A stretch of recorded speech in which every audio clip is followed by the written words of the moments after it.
കഴിഞ്ഞ ദിവസം ഞാൻ മരീന മൈക്കിളിൽ ഒരു ഇൻ്റർവ്യൂ എടുത്തപ്പോൾ താങ്കളുടെ പേരാണ് ഉദ്ധരിച്ചതെന്ന് എനിക്ക് മനസ്സിലായി. എന്താണ് ഇഷ്യൂ, കറക്റ്റ് എന്താണെന്നുള്ളത് നമുക്കറിയില്ല.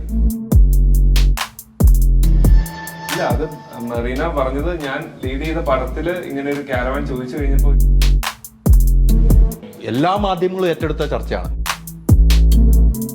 ഇങ്ങനെ ഒരു ഇഷ്യൂ ഉണ്ടായി എന്ന് പറഞ്ഞു.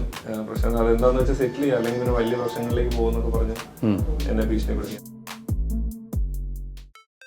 മഞ്ഞുമൽ ബോയ്സ് അമ്മ വേഷം വന്ന ഇങ്ങനെ വിചാരിച്ച് കുറെ പടങ്ങളെ വേണ്ടാന്ന് വെച്ചിട്ടുണ്ട്. അതാണ് ഇനി റിലീസ് ആകുമ്പോഴാണ് ഓ ഈശ്വര മഞ്ഞുമൽ ഇറങ്ങിയിട്ട് തന്നെ എനിക്ക് സമാധാനം ഇല്ലായിരുന്നു.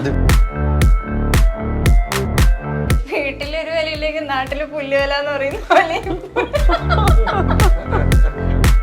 ഞാൻ അവരോട് പറഞ്ഞു, ചേട്ടാ സോറി, ഞാനിപ്പോ ഇത്രയും വയസ്സുള്ളൊന്നും ചെയ്യുന്നില്ല, പ്ലീസ് ഇതുകൂടി ചെയ്തിട്ട് നിർത്തിക്കോ. പിന്നീട് വരുമ്പോഴും അവർ അമ്മയ്ക്ക് തന്നെ വിളിക്കും. അല്ല അമ്മയ്ക്കല്ല, ആട് ജീവിതം ഹൗസ്ഫുൾ ആയി ഓടട്ടെ, ടിക്കറ്റ് കിട്ടാതെ വരട്ടെ, വയസ്സത്രയിലോട്ട് കയറട്ടെ, വയസ്സത്ര ഹിറ്റ് ആവട്ടെ. ഓക്സിജനിൽ വമ്പിച്ച വിലക്കുറവുമായി കേരളം കൂളാകും AC discount sale. Oxygen, the cooling expert.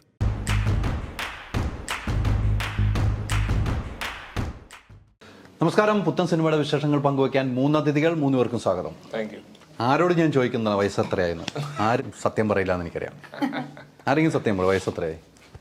എനിക്ക് 41. കറക്റ്റായിരിക്കണം കേട്ടോ, തിരിച്ചെടുക്കാനുള്ളതെന്ന് വരും. 12th October 1982. സമ്മതിച്ചു. കാരണം എല്ലാരും പറയുന്നത് 55-60 വയസ്സെന്നാ. അതിലൊന്നല്ലല്ലോ എൻ്റെ റിയൽ ആയിട്ടുള്ള വയസ്സറിയുന്നത്. നല്ല ടൈറ്റിലാണ് കേട്ടോ. എല്ലാവരോടും ചോദിക്കാം വയസ്സ് എത്രയായിരുന്നു അല്ലേ? ഈ വയസ്സ് എന്തായാലും സത്യം പറയുന്നത് വളരെ ചുരുക്കം ആളുകൾ. അതില് മാത്രമല്ല നമുക്ക് കള്ളം പറയാൻ പറ്റുള്ളൂ. വേറെ ഒന്നിനും നമുക്ക് പറയാൻ പറ്റില്ല അല്ലേ? ഈ അന്നത്തെയൊക്കെ ഈ ഇലക്ഷൻ ID നോക്കിക്കഴിഞ്ഞാൽ വയസ്സ് കൂടുതലായിരിക്കും. അന്നത്തെ ഇലക്ഷൻ ID നോക്കിയാൽ വയസ്സ് കൂടുതലായിരിക്കും. എന്തുണ്ട് വേറെ വിഷയമൊക്കെ? ജീവിതത്തിൽ മൊത്തത്തിൽ ഇങ്ങനെ പൊങ്ങി നിൽക്കുന്ന ഒരു ചോദ്യമായിട്ട് അത് മാറിക്കൊണ്ടിരിക്കുക. അത് വീണ്ടും വീണ്ടും ആ ചോദ്യം ആവർത്തിച്ചുകൊണ്ടിരിക്കുക. ഇപ്പൊ ഈ വയസ്സെത്ര എന്ന് പറയുന്ന പടം കഴിഞ്ഞിട്ട് ഒരു 7 മാസം വീട്ടിലിരുന്നു. അപ്പൊ വീട്ടുകാരും ചോദിക്കാൻ തുടങ്ങി, എത്ര വയസ്സായി, ഇതിപ്പോ നിനക്ക് വേറെ വല്ല പരിക്കും പോയിക്കൂടെ? അപ്പൊ അങ്ങനെ എല്ലാ രീതിയിലും റെലവെന്റ് ആയിട്ടുള്ള ഒരു ചോദ്യമായിട്ട് ഇത് മാറിയിരിക്കുകയാണ്. ഇത് നിൽക്കുകയാണ് അല്ലേ? 28-ാം തീയതി അതിന്റെ ഒരു റിസൾട്ട് അല്ല. 28-ാം തീയതി എന്ന് പറയുന്ന ദിവസം നമ്മൾ വലിയ സിനിമകളോടൊപ്പം ഈ സിനിമ ഇറങ്ങുമ്പോൾ എന്ന് വെച്ചാൽ ഈ സിനിമയോട് പ്രതീക്ഷ കൂടുതലുള്ളതുകൊണ്ടാണ്. അല്ലെങ്കിൽ ഒരിക്കലും പ്രൊഡ്യൂസറും ഡയറക്ടറും ആ ദിവസം ഇറക്കാൻ തീരുമാനിക്കില്ല. അപ്പൊ സിനിമയിൽ ഒരു വിശ്വാസം, സിനിമയിലെല്ലാം നമുക്ക് 100% വിശ്വാസമാണ്. കാരണം അതിന്റെ സ്ക്രിപ്റ്റ് ആണെങ്കിലും അതിന്റെ പെർഫോമൻസ് ആണെങ്കിലും ടെക്നിക്കൽ സൈഡ് ആണെങ്കിലും എല്ലാം നമ്മൾ 100% കൊടുത്ത് ചെയ്തേക്കുന്ന സിനിമയാണ്. അപ്പൊ അതിന് ഹാർഡ് വർക്കിന് വിലയുണ്ട് എന്നുള്ളത് സത്യമാണെങ്കിൽ ഉറപ്പായിട്ടും നമ്മുടെ സിനിമയ്ക്ക് ഒരു വില ഉണ്ടാവും. തീർച്ചയായിട്ടും അങ്ങനെ ഉണ്ടാകണമെന്നാണ് നമ്മൾ ആഗ്രഹിക്കും. എങ്ങനെയാണ് ഈ സബ്ജക്ട് കേട്ട് കഴിഞ്ഞപ്പോൾ നമ്മൾ അഭിനയിക്കാം എന്ന തീരുമാനത്തിലേക്ക് എത്തുന്നത് എന്തുകൊണ്ടായിരിക്കാം? അല്ല, അങ്ങനെ ഭയങ്കര ഒരു ഇതായിട്ടൊന്നും അല്ല. അവര് ജസ്റ്റ് ഒരു ഔട്ട്ലൈൻ പറഞ്ഞോളൂ സബ്ജക്റ്റിന്റെ. പിന്നെ ഞാൻ നോക്കുമ്പോൾ നമുക്ക് ലീഡ് റോള് കിട്ടുന്ന ഒരു പടം എന്നുള്ള രീതിയിൽ, അപ്പൊ അത് എന്തായാലും യെസ് പറയല്ലാതെ വേറെ ഓപ്ഷൻ ഇല്ല നമുക്ക്. പിന്നെ അതിന്റെ ടീം എങ്ങനെ, അന്ന് നമ്മൾ അവരെ അത്ര വലിയ ആൾക്കാരായിട്ടല്ല കണ്ടേ. അവര് വന്ന് ഒരു പുത്തുപണക്കാരൻ പടം പിടിക്കാൻ വരുന്നു, അയാള് പടം പിടിക്കുന്നു. ഇപ്പൊ നമ്മൾ കണ്ടിട്ടുള്ളൂ അങ്ങനെ കുറെ പടങ്ങൾ. അങ്ങനെ ഒരു സംഭവമായിരിക്കും ഇതെന്നാണ് വിചാരിച്ചത്. അങ്ങനെയാണ് ആ സെറ്റിൽ പോകുന്നത്. പക്ഷെ അവിടെ ചെന്ന് കഴിഞ്ഞപ്പോഴാണ് മനസ്സിലായത് അങ്ങനെയല്ല. എന്റെ സ്ക്രിപ്റ്റ് എന്ന് പറയുന്നത് തന്നെ ഒരു ഭയങ്കര സംഭവമാണ്. റിയൽ ആയിട്ട് നടന്നിട്ടുള്ള ഇൻസിഡന്റുകൾ ഭയങ്കര രസമായിട്ട് കോർത്തിണക്കി, ഭയങ്കര രസമായിട്ട് അതിന്റെ സോങ്ങും എല്ലാം ഇതുവരെയുള്ള എല്ലാ സാധനങ്ങളും ഭയങ്കര രസമായിട്ട് വന്നിട്ടുണ്ട്. തീർച്ചയായിട്ടും അങ്ങനെ ഉണ്ടാകുമ്പോഴാണ് ഒരു സിനിമ ആവുന്നത്. എന്താണ് ഇങ്ങനെ ഒരു എന്തൊക്കെ ആകാംക്ഷയോടെ എന്തൊക്കെ പറയുന്ന പോലെയൊക്കെ ഇരിക്കും. എന്തോ എന്നോടൊക്കെ എന്റെ ചേട്ടൻ വിളിച്ചു, അപ്പൊ ഞാൻ അതിനെ ഒന്ന് എങ്ങനെ അത് അടുത്ത ചോദ്യം. ഫോൺ അറ്റൻഡ് ചെയ്തോ? ഇല്ല കുഴപ്പമില്ല. ഫോൺ അറ്റൻഡ് ചെയ്യാതിരിക്കേണ്ട കാര്യമില്ല, പക്ഷെ സ്പീക്കറായിട്ട് സംസാരിക്കണം. അത് നമ്മൾ റെക്കോർഡ് ചെയ്യും. അതുകൊണ്ട് അപ്പൊ എടുക്കില്ലല്ലോ. അപ്പൊ എന്ത് വിഷയം ഉണ്ടെങ്കിലും എടുക്കില്ല അല്ലേ? പറയൂ. നമ്മളിപ്പോ കുറെ ആയി. നമ്മളിപ്പോ ലാസ്റ്റ് കണ്ടേതായിരുന്നു? സൗദി വെള്ളക്കല്ലേ? അല്ല, അത് കഴിഞ്ഞിട്ട് കണ്ടായിരുന്നു. ഓർമ്മയില്ലാത്ത എന്ത് ചെയ്യാൻ പറ്റും? സൗദി വെള്ളക്ക കഴിഞ്ഞിട്ട് നമ്മൾ സിനിമകൾ വന്നോണ്ട് പക്ഷെ എന്റെ ഓർമ്മ അതായിരുന്നു. അത് പിന്നെ നമ്മൾ എത്രയോ പത്രസമ്മേളനത്തിന് കണ്ടിരിക്കുന്നു. എന്തൊക്കെ ഇതിലുണ്ടായിരുന്നു അല്ലേ? വെള്ളരിപ്പട്ടണം. അതിലുണ്ടായിരുന്നു. അതെല്ലാം തോന്നുന്നില്ല. അതെ. അപ്പോൾ പുതിയൊരു സിനിമയിൽ നല്ലൊരു ക്യാരക്ടറുമായിട്ട് എത്തുകയാണ് അല്ലേ? എങ്ങനെയുണ്ട്? വളരെ പ്രതീക്ഷയോടെ കാത്തിരിക്കുന്നു. കാരണം ഇതുവരെയും ഞാൻ എൻ്റെ ക്യാരക്ടേഴ്സ് എല്ലാം അറിയാലോ. അമ്മ, സഖാവ് ജാനകി അല്ലേ? അങ്ങനെയല്ല, വനജ. സഖാവ് വനജ. അതെ, വ്യത്യസ്തമായിട്ടുള്ളൊരു ക്യാരക്ടർ ഇപ്പോഴാണ് കിട്ടിയത് എനിക്ക്. ഇവര് അമ്മ, അമ്മായി, അമ്മമ്മ സാധനങ്ങളായിരുന്നു. പ്രായത്തിനൊത്ത ഒരു കഥാപാത്രം ഇപ്പോഴാണ് ഇപ്പോഴാണ് കിട്ടിയത്. അതെ അതെ അതെ. അത് ഞാൻ സീരിയസ് ആയിട്ട് പറഞ്ഞ. അതെ, അത് കല്യാണം കഴിക്കാത്ത ഒരു ഒരു സഖാവായിട്ട് സഖാവായിട്ട്. നാടിന് വേണ്ടി അങ്ങ് ഇറങ്ങിയിരിക്കുക. ഇറങ്ങി അത് ഒന്നും വെളുപ്പിച്ചെടുക്കാൻ തീരുമാനിച്ചോ അല്ലെ? കറക്റ്റ് ടൈമിങ് ഇലക്ഷൻ സമയത്തും കൂടെയാണ്. അങ്ങനെ ഒരു വ്യത്യാസം ഉണ്ടല്ലോ ഈ സിനിമയില്. ഇത്തരം ഒരു ക്യാരക്ടർ കിട്ടിയപ്പോൾ എന്താണ് തോന്നിയത്? നമ്മൾ ചെയ്യാത്തൊരു ക്യാരക്ടർ അല്ലേ? നമ്മളിപ്പോൾ നേരത്തെ അമ്മ അല്ലെങ്കിൽ ആ ഒരു കഥാപാത്രങ്ങളുടെ അപ്പോൾ ഇരിക്കുന്നത്, അതിൽ നിന്ന് മാറിയൊരു കഥാപാത്രം കിട്ടിയപ്പോൾ എന്താണ് തോന്നിയത്? ഞാൻ വേറെ ഒന്നും ചിന്തിച്ചില്ല. കാരണം ഇതിലെ നായകൻ ആരാ, നായിക ആരാ, ഇതൊന്നും ഒരു പ്രശ്നമില്ലായിരുന്നു. എന്റെ ക്യാരക്ടറാണല്ലോ പുള്ളി ആദ്യമേ പറഞ്ഞത്. അങ്ങനെ പറഞ്ഞപ്പോ തന്നെ ഓക്കെ സെറ്റ്, ഞാൻ ഓക്കെ പറഞ്ഞു. അത് കഴിഞ്ഞിട്ട് ഞാൻ ചോദിച്ചത് പോലും ആരാന്നൊക്കെ. പ്രശാന്ത് മുരളി എന്ന് അന്ന് ഞാൻ പറയാം. പ്രശാന്ത് മുരളിയോ? അത് ആരാന്നൊന്നും ഞാൻ ചോദിച്ചില്ല. അല്ലില്ല. ആ പയ്യനാണോ നായകൻ എന്ന് ചോദിച്ചു. കാരണം ഞാൻ നായക വേഷം ചെയ്തൊന്നും കണ്ടിട്ടില്ലല്ലോ. അതുകൊണ്ട് അതെ പുള്ളി സെറ്റാണ്, ഈ ക്യാരക്ടർ ആപ്റ്റാന്നൊക്കെ പറഞ്ഞു. നിങ്ങൾ ഒരുമിച്ച് അഭിനയിച്ചിട്ട് അല്ലെ? അങ്ങനെ ആ സിനിമയിലുണ്ടായിരുന്നല്ലോ. അല്ല, അന്ന് ഞാൻ വിചാരിക്കുന്ന ഒരു കിളവി ഏതൊരു നരയൊക്കെ ആയിട്ട് മറ്റേ ചുരിദാറൊക്കെ ഇട്ട് വന്നിട്ട് അങ്ങനെയൊക്കെ ചെയ്തിട്ട് പോയ ഒരാളെന്നുള്ള രീതിയിലല്ലേ. അത് ലാൽ സാർ എന്റെ ഭർത്താവായിട്ട്. അപ്പൊ പക്ഷെ പുള്ളിക്കാരനല്ല ഹെന്നയൊക്കെ ഇട്ട് നല്ല ചെമ്പൻ മുടിയായിരുന്നു. ഈ സാറ് വരുമ്പോഴെല്ലാം സെറ്റിൽ ഞാൻ എപ്പോഴും ഇങ്ങനെ ഈ നരയൊക്കെ ഇട്ടിട്ട് ഒരു മാക്സി ഇട്ടിട്ട് ഇങ്ങനെ ഇരിക്കുന്നതാണ്. അപ്പൊ അവിടെ എങ്ങാണ്ടൊക്കെ ഉള്ള ഒരാളാന്ന് സാറ് വിചാരിച്ച. അപ്പൊ എന്നെ കാണുമ്പോഴും ആഹാ ശരി അങ്ങനെ കാണിച്ചിട്ടൊക്കെ പോകും. അവിടെ ഉള്ള ആളെന്ന് ഓർത്തായിരിക്കണല്ലേ? അതെ.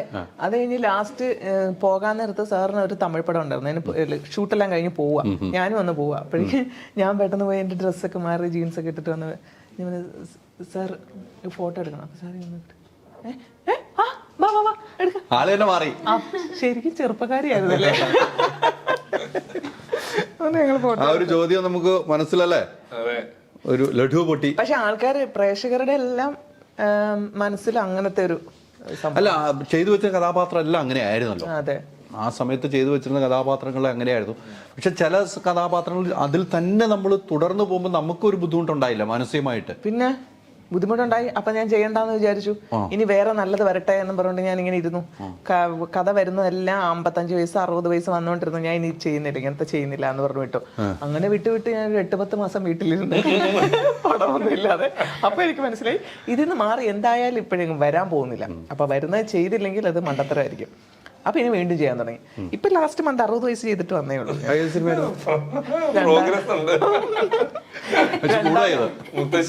വേറെണ്ണത്തിൽ വന്നായിരുന്നു അവിടെ ഇന്നാത്താം കേസ് ഇതിനകത്ത് ഈ പ്രശാന്തിന്റെ അച്ഛനായിട്ട് അഭിനയിച്ച കുഞ്ഞിക്കണ്ണൻ, കുഞ്ഞികൃഷ്ണൻ. അപ്പൊ പുള്ളിയുടെ ഭാര്യയായിട്ടൊരു സിനിമ വന്നായിരുന്നു. അത് 60 വയസ്സ് റിട്ടയർഡ് ആയി കഴിഞ്ഞതിന് ശേഷമുള്ള ഒരു ലൈഫാണ് അത്. അപ്പൊ ഞാൻ അവരോട് പറഞ്ഞു, ചേട്ടാ സോറി, ഞാനിപ്പോ ഇത്രയും വയസ്സുള്ള ഒന്നും ചെയ്യുന്നില്ല, പ്ലീസ് ഇതുകൂടി ചെയ്തിട്ട് നിർത്തിക്കോ. പക്ഷെ ഞാനത് ചെയ്തില്ല. അത് കഴിഞ്ഞിട്ട് ഇപ്പൊ ഇനി ആ സിനിമ ഇറങ്ങുമ്പോൾ അവർ ഓർക്കുമായിരിക്കും നമ്മളോട് ഇങ്ങനെ പറഞ്ഞിട്ട് വീണ്ടും.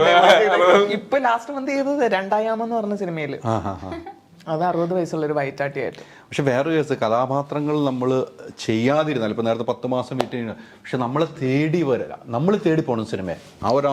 അതാണ്. അല്ല വരുന്നുണ്ട്, പക്ഷെ നമ്മൾ വേണ്ടാന്ന് വെക്കുമ്പോൾ പിന്നെ നമ്മളെ തേടി വരില്ല. അങ്ങനെയാണ് സിനിമയുടെ പ്രശ്നം. നമ്മൾ വേണ്ട എന്ന് വെച്ചാൽ നമ്മൾ അത് അടുത്ത ആളൊന്നും പോകില്ല, അത് അവിടെ പോയിട്ട് കാര്യമില്ല, അത് വേണ്ടെന്ന് വരില്ല. ആ ഒരു സാധനം അങ്ങനെ വന്നു. പിന്നെ ഞാൻ അതെല്ലാം മാച്ച് കളഞ്ഞു. പിന്നെ ഞാൻ ഇറങ്ങി. ഇപ്പൊ അമ്മയല്ല, അമ്മൂമ്മയല്ല, മുത്തശ്ശി എന്തായാലും നമ്മൾ പിടിക്കാന്ന് വെച്ചു. ഞാൻ ചെയ്ത് എന്റെ ഒരു ആഗ്രഹം എന്ന് പറയുന്നത് നമുക്കിപ്പോ ഈ ഏജിൽ ചെയ്യാൻ പറ്റുന്ന കുറെ ക്യാരക്ടേഴ്സ് ഉണ്ട്. അമ്മായി അമ്മൂമ്മയൊക്കെ നീ എനിക്ക് ചെയ്യാം എന്ന് ഞാൻ വിചാരിച്ചു. പക്ഷെ എനിക്കിപ്പോ മനസ്സിലായത് വരുന്നതെല്ലാം ചെയ്യുക, ആർക്കെങ്കിലും ഒന്ന് മാറി ചിന്തിക്കണമെന്ന് തോന്നുമ്പം ചിന്തിച്ചാൽ ലോട്ടറി അല്ല. ചെയ്യുന്ന കഥാപാത്രം നല്ലതാണെങ്കിൽ മാറ്റിയും ചിന്തിക്കും ആളുകൾ. നമ്മളൊരു സീനാണെങ്കിൽ ഇപ്പൊ അമ്മയായി. പക്ഷെ ഒരുപാട് പേര് ഇപ്പൊ എന്നോട് പറഞ്ഞിട്ടുണ്ട്, ഡയറക്ടേഴ്സ് ഒക്കെ നമ്മള് സെറ്റിൽ ചെയ്യുമ്പോ നമുക്ക് വേറെ ചെയ്യാമെന്നൊക്കെ പറഞ്ഞിട്ടുണ്ട്. അല്ലെ പിന്നീട് വരുമ്പോഴും അവർ അമ്മയ്ക്ക് തന്നെ വിളിക്കും. അല്ല അമ്മയ്ക്കല്ല, ഒരു ഡയറക്ടറും വിളിക്കില്ല കേട്ടോ, വാക്കുപിഴയാണോ അതെടുത്ത് ട്രോളിയൊക്കെയല്ല. അല്ല അമ്മയായിട്ട് തന്നെ അമ്മയ്ക്ക് വിളിക്കുന്നു, എനിക്ക് ഉത്തരവാദിത്തമില്ല. അങ്ങനെയല്ല തിരുത്തിക്കുവാണെങ്കിൽ. പക്ഷെ അല്ലാതെ എഴുതുന്നുണ്ട്, എഴുതിയിട്ടുണ്ട് അമ്മയ്ക്കാ. അല്ല വേറെ വേഷങ്ങള്, മനസ്സിലായോ? അപ്പൊ വരും, എന്ന പ്രതീക്ഷയോടെ ഈ കണക്കിന് പോയാ എന്നല്ല പറഞ്ഞ പിന്നെ താമസിച്ചില്ലാന്ന് സാധനം ഒന്നും എടുത്ത് കൊടുക്കല്ലേ. ഒരിക്കലും ഇല്ല. അങ്ങനെ ഉണ്ടാവില്ല. എന്തായാലും കിട്ടുന്ന കഥാപാത്രങ്ങൾ ചെയ്യുക, അതാണ് ഒരു ആർട്ടിസ്റ്റിന് വേണ്ടത്. അതെ, എത്ര വലിയ ആർട്ടിസ്റ്റ്. അതെന്നാന്നറിയോ, ഈ മറ്റേ നമ്മുടെ ഈ സിനിമാ നിരൂപകരെന്ന് സ്വയം വിശേഷിപ്പിച്ചുകൊണ്ടൊക്കെ അല്ലാത്തവരും ഒക്കെ ഉണ്ടല്ലോ. അപ്പൊ ഇവരാണ് അവരെന്നെ കുറെ കാരണം ഞാൻ കുറെ തീരുമാനങ്ങൾ എടുത്തായിരുന്നു, വേണ്ട ഇനി ഇങ്ങനെയുള്ള ഒന്നും ചെയ്യണ്ടെന്ന്. പക്ഷെ അത് തെറ്റായ തീരുമാനം പിന്നീട് മനസ്സിലായി. അവര് കേൾക്കാൻ വേണ്ടിട്ടാ ഞാൻ പറഞ്ഞത്, നിങ്ങൾ കാരണം 8-10 സിനിമ ഞാൻ വേണ്ട. മഞ്ഞുമൽ ബോയ്സ് അമ്മ വേഷം വന്ന സമയത്തൊക്കെ ആ സമയത്തൊക്കെ ഞാൻ ചെയ്തു കരച്ചില് പിഴിച്ചില്, പിന്നെ കഷ്ടപ്പാടും ദാരിദ്ര്യവും എന്നൊക്കെ പറഞ്ഞായിരുന്നു. കഷ്ടപ്പാട് ദാരിദ്ര്യം ഒന്നാമത്തെ കാരണം അത്, പിന്നെ സാമ്പത്തികത്തിന്റെ ഒരു ചെറിയ പ്രശ്നം ഉണ്ടായിരുന്നു, അതൊക്കെ കൊണ്ടാണ്. പക്ഷെ പടം ഇപ്പൊ ഹിറ്റ്. അത് എവിടെ നിക്കണ്ടിയാ എനിക്കതുകൊണ്ട് നിങ്ങളോടെല്ലാം ഉണ്ടല്ലോ ഭയങ്കര അമർഷമുണ്ട്. നിങ്ങളോടെല്ലാം പേരെടുത്ത് വേണമെങ്കിൽ പറയാൻ കേട്ടോ. അയ്യോ അതുകൊണ്ട മാറി ചെയ്യണമെന്നുള്ള അവരുടെ ആഗ്രഹം കൂടി ആയിരിക്കും അതിൽ പറഞ്ഞത്. പക്ഷെ എന്തായാലും ഞാനിപ്പോ അതുകൊണ്ട് വരുന്ന വേഷങ്ങളെല്ലാം ചെയ്യാൻ തീരുമാനിച്ചു. അതിനുശേഷം അല്ല, ഹിറ്റ് പടങ്ങളിൽ നിന്നും പോയി നോക്കുമ്പോ ഒരു വല്ലാത്തൊരു. പിന്നെ ഇപ്പൊ തന്നെ ഞാൻ എത്ര പടങ്ങൾ വേണ്ടാന്ന് വെച്ചിട്ടുണ്ട്. ഇനി അതെല്ലാം ഇറങ്ങുമ്പോഴേ എനിക്ക് ഹാർട്ട് അറ്റാക്ക് വരുമെന്ന് പേടിയാ. അല്ല, ഹിറ്റിലേക്ക് പോകുക ചെയ്യുമ്പോൾ അവസ്ഥ അമ്മ വേണ്ട, ദാരിദ്ര്യം വേണ്ട, കരച്ചിൽ വേണ്ട, കൊച്ചു മരിച്ചത് വേണ്ട, തല്ലി അലക്കുന്ന വേണ്ട, ഇങ്ങനെ വിചാരിച്ച് കുറെ പടങ്ങളെ വേണ്ടാന്ന് വെച്ചിട്ടുണ്ട്. അതാണ് ഇനി റിലീസ് ആകുമ്പോഴാണ് ഈശ്വര മഞ്ഞമ്മൽ ഇറങ്ങിയിട്ട് തന്നെ എനിക്ക് സമാധാനം ഇല്ലായിരുന്നു. അതിപ്പോഴും ഓടിക്കൊണ്ടിരിക്കുകയാണ്. അത് ഇപ്പോഴും സൂപ്പർ ഹിറ്റ് ആയിട്ട് ചെന്നൈയിലൊക്കെ ഭയങ്കര ഇതല്ലേ. അതെ അതെ അതെ. എന്നെ ആദ്യം വിളിച്ച് തന്നെയായിരുന്നു ഗണപതി. എല്ലാം ചേച്ചി വൻ സംഭവമാണ്, സാധനം കേറും, സെറ്റാണ്, സ്ത്രീ കഥാപാത്രം ഇത് മാത്രമേ ഉള്ളൂ എന്നൊക്കെ പറഞ്ഞു. തീർച്ചയായും എന്ത് കഥാപാത്രമായിരുന്നു. അതെ അതെ, പറഞ്ഞിട്ട് കാര്യമില്ല, പോയത് പോയി. ഇനി ഒന്നിനും വിട്ടുകൊടുക്കാൻ തീരുമാനിച്ചില്ല അല്ലേ? അങ്ങനെ തന്നെ ആകട്ടെ. കേട്ടല്ലോ അല്ലേ, ഇതൊക്കെ ഒരു പാഠമാണ് അല്ലേ? അവക്ക് അമ്മായി ഒന്നും ഇപ്പോഴേ വരത്തില്ല എന്തായാലും. പിന്നെ ഞാൻ ഇപ്പൊ കഴിഞ്ഞ ആഴ്ച ഒരു 52 വയസ്സുള്ള ഒരു ചെറിയൊരു ഡോക്യുമെന്റേഷൻ എന്തോ ഒരു ഒരു പ്രോഗ്രാം ചെയ്ത അതെനിക്ക് എന്താ പറയണെന്ന് അറിയില്ല, അത് ചെയ്ത് ഞാൻ. എനിക്കും അങ്ങനെ തന്നെ, അങ്ങനെ വലിയ ഒന്നാമത് ഇതിനെ പറ്റി ഒന്നും അറിയില്ല. ഞാൻ ജസ്റ്റ് വന്നതേ ഉള്ളൂ, എങ്ങനെ ഇതിന്റെ പരിപാടികളൊന്നും അറിയില്ല. ആദ്യം അഭിനയിച്ച സിനിമ എന്നാ തങ്കേസോട് തന്നെയായിരുന്നു? അല്ലല്ലോ, ആറാട്ട് എന്ന് പറഞ്ഞ ആറാട്ട് മൂവി ചെയ്ത്. ആറാട്ട് മൂവി, ആറാട്ട് ലാലേട്ടന്റെ പുറകിലിതാ അത് ഞാനായിരുന്നു എന്ന് പറയുന്ന പോലെ ഒരു കാര്യം. അങ്ങനെ ഒരു കഥാപാത്രം ചെയ്തിട്ടുണ്ട്. വേറെ സീനൊന്നും ഇല്ലായിരുന്നു, ജസ്റ്റ് പറയില്ല, ജസ്റ്റ് രജിസ്റ്റർ ചെയ്തു, ഡയലോഗൊന്നും ഇല്ല, ജൂനിയർ ആർട്ടിസ്റ്റ് ആയിട്ട്. പക്ഷെ എന്നാ താൻ കേസോടിൽ നല്ല സീനായിരുന്നു കിട്ടിയിരുന്നത് അല്ലേ? അതിൽ നിന്നും ആ സിനിമ കഴിഞ്ഞതിന് ശേഷം സിനിമകൾ കുറെ കിട്ടിയിരുന്നു. എങ്ങനെയായിരുന്നു യാത്ര? അതിനുശേഷം ഞാൻ ഓഡീഷനൊക്കെ പോയി, കിട്ടാതിരുന്നു, പിന്നെയും പോയി, കിട്ടിയില്ല. അതിനുശേഷം ഓഡീഷന് പോയതൊന്നും കിട്ടിയിട്ടൊന്നുമില്ല. പിന്നെ കാസർഗോഡ് എന്ന് പറഞ്ഞ മൂവി മൃദുലേട്ടൻ ഇങ്ങനെ ചെറിയൊരു ക്യാരക്ടർ ചെയ്തു.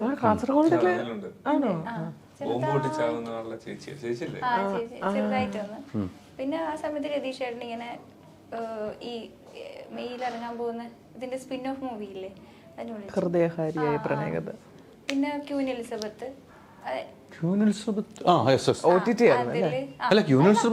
തിയേറ്ററിൽ റിലീസ് നരന്റെ സിനിമയല്ലേ? നരനും മീര ജാസ്മിനും നമ്മുടെ ഒരു ഫ്രണ്ട് പ്രൊഡ്യൂസ് ചെയ്തു.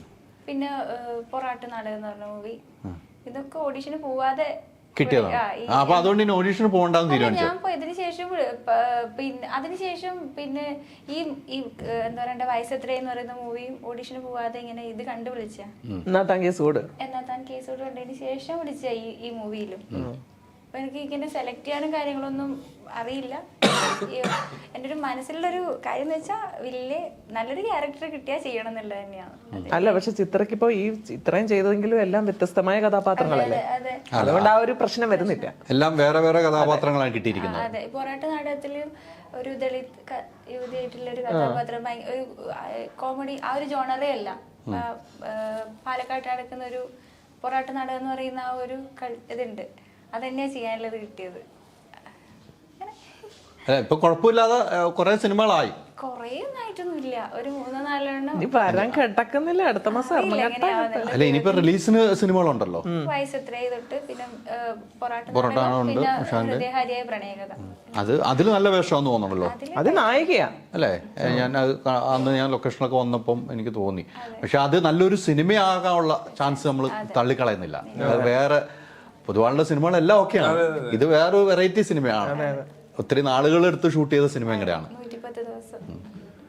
അതില് നായികയായിട്ട് വരുവാന്ന് പറഞ്ഞാൽ വലിയ ഭാഗ്യമല്ലേ?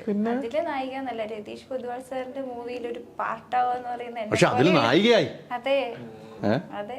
പക്ഷെ അതിന്റെ ട്രെയിലറും ടീസറും കാർഡൊക്കെ ഇറങ്ങുമ്പോൾ നമ്മൾ ഒറിജിനൽ കല്യാണമാണെന്ന് ചിന്തിക്കുന്ന നിലയിലായിരുന്നു കാര്യങ്ങൾ പോയത്. ഞങ്ങൾക്ക് പിന്നെ അറിയാവുന്നതുകൊണ്ട് കുഴപ്പമില്ലായിരുന്നു. അല്ല എനിക്കും അറിയായിരുന്നു, നമ്മളെ പ്രൊഡ്യൂസർ ഇവരൊക്കെ ആയിട്ട് അറിയാവുന്നതുകൊണ്ട് നമുക്ക് അറിയാൻ. പക്ഷെ കമന്റ്സ് എല്ലാം അങ്ങനെയായിരുന്നു, ഇവര് കല്യാണം, ഇവര് ചേരേണ്ടവരായിരുന്നു. അപ്പം കുറെ സിനിമകൾ, നല്ല നല്ല സിനിമകൾ, വ്യത്യസ്തമായ കഥാപാത്രങ്ങൾ അല്ലേ? ഈ സിനിമയിലേക്ക് എങ്ങനെയാണ് കഥാപാത്രത്തെ കുറിച്ച്? ഈ സിനിമയിലും ഈ പറഞ്ഞ കണക്ക് സെലക്റ്റീവ് അങ്ങനെയൊന്നും ചിന്തിച്ചിട്ടൊന്നുമില്ല. ക്യാരക്ടർ വന്ന സമയത്ത് നമ്മുടെ പ്രൊഡ്യൂസറും ആക്ടറും ആ ഷിജുവായിട്ടൻ ഇങ്ങനെ വിളിച്ച് പറഞ്ഞ സമയത്ത് നായകന്റെ സഹോദരി ബബിത എന്ന് പറയുന്ന ക്യാരക്ടറാണ് ഞാൻ ചെയ്യുന്നത്. നല്ലൊരു നാടൻ പശ്ചാത്തലത്തിലുള്ള നല്ല രീതിയിൽ പോകുന്ന ഒരു ക്യാരക്ടർ ത്രൂഔട്ട് ഉണ്ടെന്ന് പറഞ്ഞു. പിന്നെ ഈ പറഞ്ഞ പോലെ എന്നെ സംബന്ധിച്ചിടത്തോളം പറഞ്ഞു ചിന്തിക്കേണ്ട ആവശ്യമില്ല, അങ്ങനെ ഞാൻ ഓക്കെ ആവുന്നു. വേറെ ഒന്നും ചിന്തിച്ചില്ല. ശരിക്കും സ്ഥലം എവിടെയാണ്?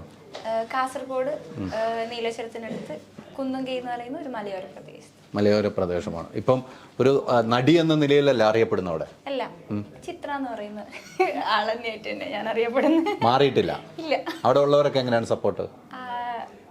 നാട്ടുകാരും തുടക്കത്തിലല്ല ഒടുക്കത്തിലുള്ള പോലെ തന്നെ ഇപ്പോൾ ഉള്ളത്, വലിയ വ്യത്യാസമൊന്നുമില്ല. വീട്ടിലൊരു വിലയില്ലെങ്കിൽ നാട്ടില് പുല്ലുവില എന്ന് പറയുന്ന പോലെ നാട്ടില് പുല്ലുവില അല്ലെ? അല്ല, ഒരു അത്തരം ഒരു ഗ്രാമത്തിൽ നിന്ന് ഒരു സിനിമയിലേക്ക് വരുന്നെങ്കിൽ ഒത്തിരി കടമ്പകളുണ്ട് അല്ലെ? ഒത്തിരി എന്ന് വെച്ചാൽ ഞാൻ നാട്ടുകാർ പറയുന്നതിൽ അങ്ങനെയൊന്നും ചിന്തിക്കുന്ന അല്ലെ, അങ്ങനെയൊന്നും ഒരു ബോധറിയുന്ന ഒരാളല്ല. വീട്ടുകാരെ സപ്പോർട്ട് ഉള്ളത് കൊണ്ട് വരും, വന്നു. ഇപ്പം ആ ഒരു കുഗ്രാമത്തിൽ നിന്ന് സിനിമ എന്ന് പറയുന്ന സ്വപ്നം കാണുന്ന ഒരു സെലിബ്രിറ്റിന്റെ കൂടെ ഫോട്ടോ എടുക്കാന്ന് പറയുന്നതന്നെ, കാണുക എന്നെല്ലാം പറയുന്നതന്നെ വലിയൊരു കാര്യമായിട്ടുള്ള ഒരു കാര്യമാണ് എന്നെ സംബന്ധിച്ചിട്ട്. ബാക്കിയുള്ളവരെ കാര്യം എനിക്ക് അങ്ങനെ. അപ്പൊ അതിനു വേണ്ടി വരിക, ഇതെങ്ങനെയാ വരിക, ആ ഫിലിമായിട്ട് യാതൊരു സപ്പോർട്ടും ഇല്ലാത്തൊരു, എങ്ങനെയാ ഇതിലേക്ക് എത്തിപ്പെടേണ്ടതെന്ന് അറിയാത്തൊരു ഇതാ. അപ്പൊ ആഗ്രഹം മാത്രമേ ഉണ്ടായിരുന്നുള്ളൂ, എങ്ങനെ എത്തിപ്പെടാന്ന് അറിയില്ല. അപ്പൊ ആ സമയത്ത് 20 മുതൽ എന്ന് പറയുന്ന മൂവി വന്നു. നമ്മളെ സ്ലാങ് നല്ല പോപ്പുലറായി. പിന്നെ കുറെ വേറെ മൂവീസിന്റെ ഓഡീഷനും കാര്യങ്ങളൊക്കെ വന്നപ്പോൾ ഞാൻ അറ്റൻഡ് ചെയ്തു. പിന്നെ ഈ ഫസ്റ്റ് മൂവി എന്ന് പറയുമ്പോൾ ഞാൻ ആറാട്ടില് റിലീസായത് ആറാട്ടാണെങ്കിലും അതിന് മുമ്പ് OTT മൂവി എന്ന് പറഞ്ഞ കുറച്ച് അവിടെ എല്ലാ ആൾക്കാർ കണ്ണൂർ ശ്രീകണ്ഠാപുരം എന്നുള്ളവരെ കൂടെ ചെയ്തിട്ടുണ്ട്. പക്ഷെ അതൊന്നും റിലീസായിട്ടില്ല. ഇപ്പൊ ഞാനത് പറഞ്ഞിട്ടില്ലെങ്കിൽ അത് ഭയങ്കര ബുദ്ധിമുട്ടാവും, അതൊന്നും ഇറങ്ങിയിട്ടില്ല. അങ്ങനെ ഒരു 3 മൂവി ചെയ്തിട്ടുണ്ട് ഞാൻ. നബീക്ക, കണ്ണാടിപ്പറമ്പിലെ കല്യാണാലോചന, കല്യാണമായിട്ട് ബന്ധപ്പെട്ട എല്ലാ മൂവി അല്ലേ? അതും കല്യാണമായിട്ട് ബന്ധപ്പെട്ട, പക്ഷെ അതൊന്നും ഇറങ്ങിയിട്ടില്ല. അങ്ങനെയെങ്കിലും ഒരു മാർക്ക് കൊടുക്കാൻ ഓർത്താ. അത് കണ്ണൂർ ഉള്ള ടീമിന്റെ ചെയ്തു, അതൊന്നും ഇറങ്ങിയിട്ടില്ല. അപ്പൊ സിനിമേന്റെ ആവശ്യത്തിന് പുറത്ത് കയ്യിൽ നിന്നുള്ള പൈസ കളഞ്ഞ്, അതായത് സിനിമക്ക് അഭിനയിക്കാൻ വേണ്ടി നമ്മൾ പൈസ കളയുന്നതല്ല, അതിന്റെ കോസ്റ്റ്യൂം ആയാലും ട്രാവലിംഗ് ആയാലും അങ്ങനെയൊക്കെ പൈസ കളഞ്ഞ് ചെയ്ത. അതുകൊണ്ട് തന്നെ വീട്ടിൽ നിന്ന് എന്തിനാ വെറുതെ പൈസ കളയുന്ന ശരിയാവോ എന്നുള്ള രീതിയിൽ സംസാരിക്കണം ചെയ്തു. അതായത് സിനിമയോട് സപ്പോർട്ടില്ല എന്നല്ല, ഞാൻ വീട്ടിൽ നിന്ന് ഇറങ്ങുമ്പോൾ ബസ്സിന്റെ പൈസ, അല്ലെങ്കിൽ അങ്ങോട്ട് പോകണം, ഇന്ന് ഡ്രസ്സ് എടുക്കണം, അങ്ങനെല്ലാം പറയുമ്പോൾ എപ്പോഴും ഇത് പറയുമ്പോൾ ഒരു ഇതല്ലേ, അങ്ങനെയുള്ള ഇതെല്ലാം ഉണ്ടായിരുന്നു. അല്ലാണ്ട് ഫുൾ സപ്പോർട്ട് തന്നെയായിരുന്നു കൂടെ വരാൻ. അച്ഛനും കൊണ്ട് പൈസ വല്ലതും കൊടുത്തോ ഈ സിനിമയിൽ നിന്ന് കിട്ടിയെന്ന്? ഇത്രയും കിട്ടിയിട്ടും കൊടുത്തില്ലേ? സാധാരണ പോലെ ഇല്ല, ഞാൻ എന്നെ മേടിയിൽ മാത്രമേ ഉള്ളൂ, കൊണ്ട് കൊടുക്കണ്ടേ? ഇപ്പൊ മേടിക്കുന്നില്ല, അത്ര വലിയ ഞാൻ അങ്ങനെ മേടിച്ചതിന് ഒരു അച്ഛനും കൊണ്ട് കൊടുക്കണ്ടേ? അച്ഛനും ഇതിന് കൊടുക്കുന്നില്ലേ? അച്ഛൻ ഇങ്ങോട്ടല്ലേ തരണ്ടേ? തെറ്റിക്കാൻ പാടില്ല. ഇരുപൂശം നോക്കുമ്പോ അച്ഛനല്ലേ തരണ്ടേ? അച്ഛൻ കണ്ടിട്ട് എന്നോട് പറയണം കേട്ടോ, ഞാൻ അച്ഛനെ നമ്പർ എടുത്തൊന്ന് വിളിച്ചു ചോദിക്കട്ടെ, എന്നിട്ട് ബാക്കി ഞാൻ പറയാം. എന്തായാലും കുറെ സിനിമകൾ, നല്ല നല്ല സിനിമകൾ അഭിനയിക്കണം. ഇനിയും ചിത്രയ്ക്ക് ഒത്തിരി നല്ല വേഷങ്ങൾ കിട്ടണം. ഈ പറഞ്ഞ പോലെ ഏത് വേഷമാണെങ്കിലും ചെയ്യാൻ നമ്മൾ സന്നദ്ധമാണെങ്കിൽ സിനിമയിൽ വേഷം കിട്ടും, അതിന് മാറ്റമൊന്നുമില്ല അല്ലേ? നല്ല രീതിയിലുള്ള ഏത് വേഷം, മിന്നായം പോലെ ജസ്റ്റ് പോയി വന്നാലും ശരി, നല്ല രീതിയിൽ നല്ല വേഷം കിട്ടും, ഞാൻ ചെയ്യും. ഈ പറഞ്ഞത് എന്റെ ലൈബ്രറിയിൽ എന്നും കാണും, ഈ പറഞ്ഞത് എന്നും എന്റെ ലൈബ്രറിയിൽ കാണുന്നു പറയാം. അന്ന് ഞാൻ ചോദിക്കും ഒരു മിന്നായം പോലെ ഒരു വേഷത്തിന് വരുമോന്ന്. മിന്നായം പോലെന്ന് വെച്ചാ മിന്നായം എന്ന് പറഞ്ഞത് ഇങ്ങനെയാ. അങ്ങനെയല്ലേ? Yes. പക്ഷെ നിങ്ങളുടെ ഭാഷയിൽ എങ്ങനെയാ പറയണേ? അങ്ങനെയല്ല അതിലെന്തെങ്കിലും മിന്നായം പോലെ വന്നിട്ട് ഇങ്ങനെ നിന്നിട്ട് കുറച്ചു നേരമൊക്കെ കുറച്ച് നേരം കഴിഞ്ഞ് ഒരു 2 മണിക്കൂർ എന്തെങ്കിലും ചെയ്ത് ഒന്ന് ഡയലോഗ് പറഞ്ഞിട്ട് അതാണ് ഉദ്ദേശിച്ചത് അല്ലേ? അല്ല ഞാൻ എനിക്ക് അതെങ്ങനെ പ്രശാന്തായിട്ടൊന്ന് പറഞ്ഞു. ചെറിയ വേഷമാണേലും ചെറിയ വേഷമാണ് അതിന് ചെയ്യാൻ എന്തെങ്കിലും ഉണ്ടായിരിക്കണം. പക്ഷെ ഇപ്പൊ എനിക്ക് സെലക്ട് ചെയ്യാനോ അല്ലെങ്കിൽ ഇതാരും നോക്കാൻ അങ്ങനെയൊന്നും എനിക്ക് അത് വേണ്ട ഇപ്പൊ പോകുന്ന പോലെ പോക്കോട്ടെ. പാഠം നമ്മൾ പഠിപ്പിച്ചു കൊടുക്കാം. ഇപ്പൊ താക്കോല് വേണ്ടിട്ട് അവിടെ തന്നെ ഉണ്ട്. എങ്ങനെയുണ്ട് പ്രശാന്തായിട്ടാ കൊള്ളാം, അടിപൊളി. സിനിമയില് ലൊക്കേഷനൊക്കെ എത്തിയപ്പോ എങ്ങനെയായിരുന്നു? ലൊക്കേഷനൊക്കെ എത്തിയപ്പോ പ്രശാന്തായിട്ടെന്ന് മാത്രല്ല ആ സെറ്റിൽ ഇവര് ഇമേജ് ഇവര് എന്ന് വെച്ചാൽ ഞാൻ ഈ സ്ക്രീനിലെല്ലാം കണ്ട് അങ്ങനെ പോയി കാണുന്നതല്ലേ.